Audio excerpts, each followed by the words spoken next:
భాగంగా ఇవాళ మంచిర్యాలలో road show నిర్వహిస్తారు. దాదాపుగా 5 మాసాల అనంతరం కేసీఆర్ మంచిర్యాలకు వెళ్తున్నారు.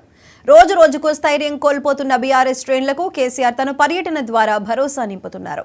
ఉమ్మడి ఆదిలాబాద్ జిల్లాలో శాసనసభ ఎన్నికలకు ముందు బీఆర్ఎస్ తిరుగులేని రాజకీయ శక్తిగా ఉండేది. ఎన్నికల తర్వాత పార్టీ ప్రభావం క్రమంగా మసకబారుతూ వస్తోంది. 10 మంది ఎమ్మెల్యేలు, ఎమ్మెల్సీలు, జిల్లా మండల పరిషత్లు, పురపాలకల్లో క్రియాశీలకమైన కేడర్ కలిగిన పార్టీలో ఇప్పుడు ఎవరు ఎక్కడ ఉన్నారో వెతుక్కోవాల్సి వస్తోంది.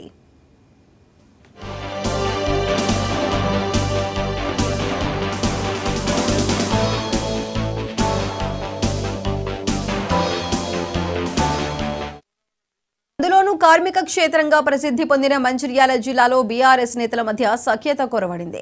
పెద్దపల్లి లోక్సభ స్థానం పరిధిలోకి వచ్చే మంచిర్యాల, బెల్లంపల్లి, చెన్నూరులో కాంగ్రెస్ ఎమ్మెల్యేలు గెలుపొందడంతో బీఆర్ఎస్ ప్రభావం మరింత తగ్గింది. బీఆర్ఎస్ తరపున బరిలో ఉన్న పెద్దపల్లి ఎంపీ అభ్యర్థి కొప్పుల ఈశ్వర్ పట్ల వ్యక్తిగతంగా మంచిర్యాల జిల్లా పార్టీ శ్రేణుల్లో సానుకూలత ఉన్నప్పటికీ కీలక నేతలు బాల్క సుమన్, దివాకర్ రావు, దుర్గం చిన్నయ్య మధ్య సఖ్యత కొరవడటం అనిశ్చితికి దారితీస్తోందని టాక్. గ్రూప్ విభేదాలతో ఇప్పటికే నల్లాల ఓదెలు, ఎంపీ వెంకటేష్ నేత సహా క్రియాశీలక కార్యకర్తలు పార్టీకి దూరమయ్యారు.